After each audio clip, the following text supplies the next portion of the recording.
Sziasztok, szép estét kívánok mindenkinek! Ma egy kicsit a születésélmény feldolgozásról szeretnék beszélni, néhány mondat erejéig. Igazából azt gondolom, hogy amit ez az élmény ad, azt elmondani, elmagyarázni úgysem lehet igazán, viszont az utóbbi időben volt szerencsém néhány születésélmény feldolgozás konzultációt végigvezetni. Annyiból különbözik egy sima, átlagos konzultációtól, hogy ez egy kifejezetten vezetett folyamat, természetesen mindenkinél más, mert hogy mindenkinek mások a hozott mintái.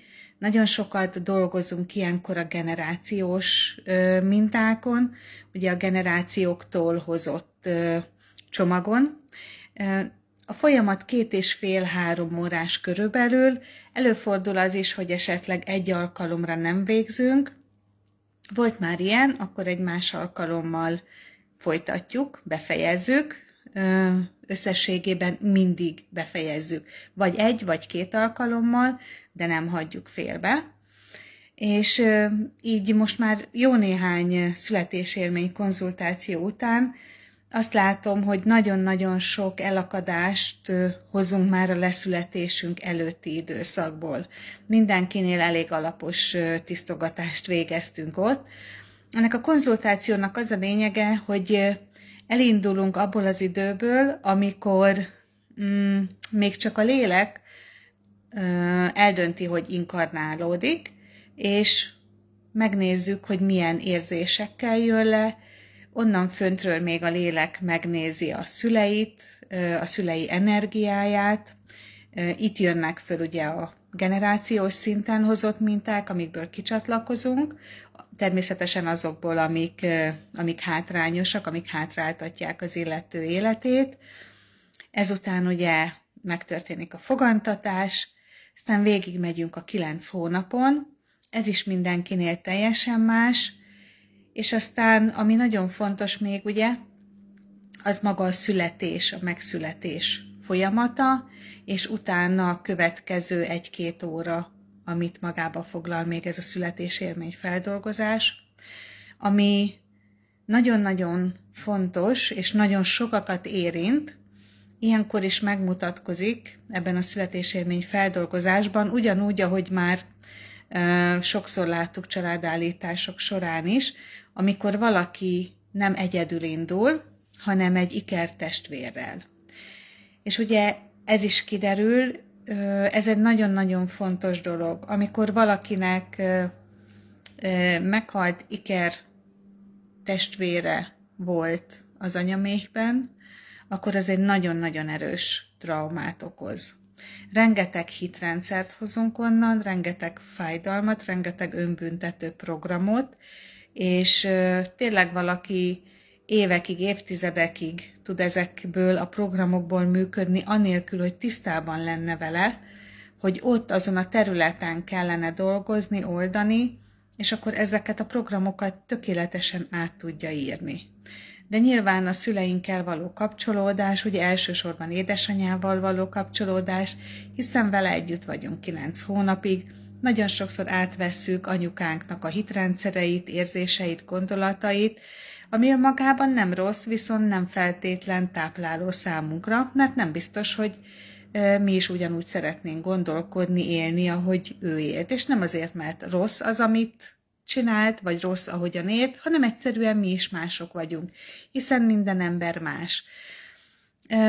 Én a fiaimnak adtam karácsonyi ajándéknak például ezt a születésélmény feldolgozást, mert mind a 2 fiam császármetszéssel született, más-más okokból, és én mondtam nekik, hogy hát ez kötelező, mert hogy ugye eleve egy császármetszés, amikor valaki úgy születik, akkor nem megy végig a születés folyamatán. Az úgymond nem normális folyamat, tehát hiányzik egy fázis, utána ugye nem is kapcsolódtunk mindjárt, az a következő, hogy eltelt például a nagyobbik fiamnál közel 1 nap, mire mi találkozhattunk, mert elég rossz állapotban voltunk mind a ketten, én is, és nem tudtunk kapcsolódni, ilyenkor már eleve a bizalom többek között az is sérül. Az is sérül, és ahogy hozzááll feladatokhoz, ahogy az akadályokat kezeljük, mert nyilván ez magamról is elmondható, azt is meghatározza maga a megszületés folyamata. Vagy például én soha nem tudtam sehol otthon érezni magam, és ez egy nagyon-nagyon rossz érzés. Tudom, hogy nem vagyok vele egyedül, és aki ezt érezte már, hogy sehol nem érzem otthon magam, tehát azt gondolom, aki ezt érzi, tudja, hogy ez úgy fájó tud lenni. Nem is lehet talán igazán szavakba foglalni. Viszont amikor én megcsináltattam a születésélményfeldolgozást magamnak, akkor ott az 5 napos kis embrió, aki ugye eljut az anyamékbe és készül beágyazódni, nekem az egy nagyon-nagyon erős érzés volt ott, hogy fú, nekem itt nincs helyem.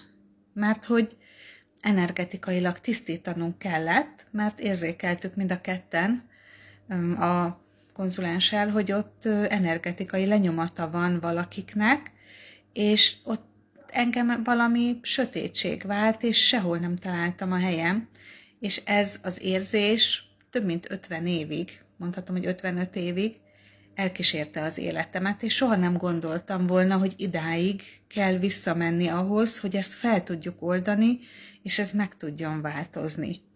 Úgyhogy nekem tényleg egy kicsit szívem csücske ez is, mert most közben így rájöttem, hogy igazából tényleg minden, amit csinálok, a családállítás is, az Access is, nagyon szeretem a kezeléseket, nagyon szeretek tanfolyamot tartani, a konzultációkat is, a családállítást is, viszont azt látom, hogy a születésélmény feldolgozásban brutálisan sok minden van, és rengeteg mindent tudunk oldani. Én úgy gondolom, hogy igazából hitelesen nem feltétlen én tudok arról beszámolni, hogy milyen változások történtek azoknál, akik nálam voltak.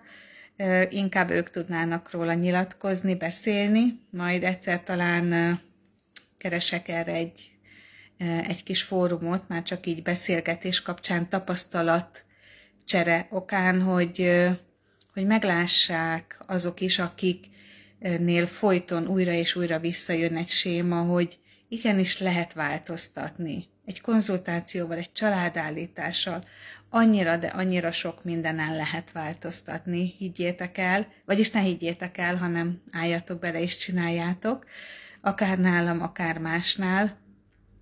De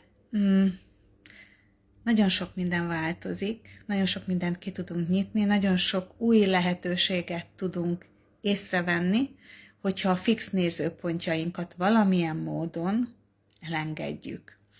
És ami nagyon sokszor ott van a tudatalattiban, még hogyha a generációs mintákat és a szülői mintákat visszaadjuk, letesszük, akkor fut sokunkban egy olyan tudatalatti program, hogy akkor már nem tartozunk a családhoz. Akkor olyan, mintha attól tartanánk erősebben, hogy kitagadnak, ha nem ugyanazt csináljuk, amit ők, és ez nyilván nem tudatos dolog, és sokszor ezért maradunk benne a hozott mintákba, mert nem szeretnénk hátat fordítani a családunknak, nem szeretnénk egyedül maradni, és ezért inkább csináljuk azt, amit hozzunk magunkkal, és amit a szüleink, a nagyszüleink, a dédszüleik is talán hoznak magukkal. És minden egyes modalitásnál megmutatkozik, hogy lehet, tehát el tudunk jutni oda, hogy önmagunkat válasszuk, a saját életünket éljük, és ezzel egy időben lehet tisztelni az őseinket, és továbbra is a család tagjának maradni, tisztelve az ő választásokat, az ő életüket, és tisztelve saját magunkat és a saját életünket. És többször feljött már, ugye talán családállításnál látjuk ezt így jobban, de többször láttuk már, hogy sokszor csak annyit szeretnének az ősök, hogy észrevegyük őket, és megadjuk a tiszteletet, hogy igen, nem volt hiába való az, amit tettek, igenis volt értelme, igenis hálásak vagyunk, és megköszönjük, és ez már nagyon-nagyon sok esetben egy megnyugvást ad, és nekik ennyi elég. Áldásokat adják arra, hogy mi már máshogy csináljuk, hogy már más életünk legyen, és így mindenki megleli a saját békéjét. És ugye nagyon-nagyon fontos rész a születés élmény feldolgozásnál is, hogy mit hozunk a szülőktől, miért választottuk pont őket erre az inkarnációra, mert ha valaki, különösen akkor, amikor valaki nincs jó viszonyban a szüleivel, akkor egy nagyon szép megértést ad arra, hogy miért pont őket választottuk. Szóval szerintem egy csoda dolog ez is, ahogy minden más is. Ha van kérdésetek, én tényleg azért mondom, hogy nyugodtan kérdezzetek, akár a csoportban, akár Messengeren tőlem, nagyon szívesen beszélek még bármelyik modalitásról, ha valakit érdekel, vagy ha a csoportba leírjátok, hogy mi az a rész, ami esetleg nem világos, vagy amiről többet szeretnétek hallani, akkor nagyon szívesen beszélek arról is, vagyis hát amiről tudok. Úgyhogy higgyétek el, hogy megéri beleállni a dolgainkba, megéri szembenézni az elakadásainkkal, kidolgozni őket, mert egy teljesen más élet lehet a jutalmunk, egy teljesen máshogy tudjuk megélni az életünket, mert hogy sokan csak túlélnek.